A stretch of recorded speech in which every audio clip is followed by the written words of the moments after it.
السلام علیکم ورحمۃ اللہ وبرکاتہ۔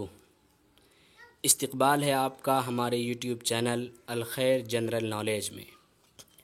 آئیے ہم بات کریں گے آج احد پہاڑ کی تاریخ اور جنگ احد کے پس منظر کے حوالے سے۔ احد کا پہاڑ جناب رسول اللہ صلی اللہ علیہ وسلم کے شہر مدینۃ المنورہ میں کافی لمبائی اور چوڑائی میں واقع ہے۔ اگر آپ مسجد نبوی کے صحن میں کھڑے ہو جاتے ہیں تو وہاں سے بھی آپ اس پہاڑ کا دیدار کر سکتے ہیں۔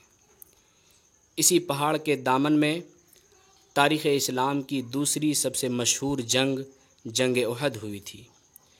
اسی کے دامن میں جنگ احد میں شہید صحابہ کرام اور حضرت حمزہ رضی اللہ عنہم کا مزار مبارک ہے۔ جنگ احد شوال سن 3 ہجری میں مسلمانوں اور کفار مکہ کے درمیان میں ہونے والی جنگ کو جنگ احد کہا جاتا ہے۔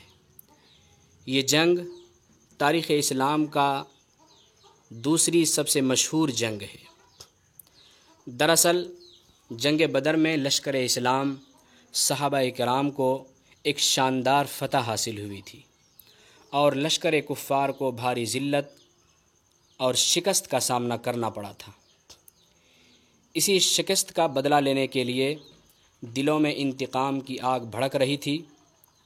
وہ کسی نہ کسی طرح اپنی شکست اور بے عزتی کا بدلہ لینا چاہتے تھے۔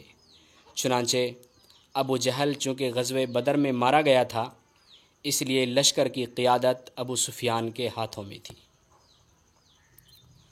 انہوں نے جنگ کی بھرپور تیاری کرنے کے بعد تقریباً 3000 کا لشکر لے کر وہ روانہ ہوئے۔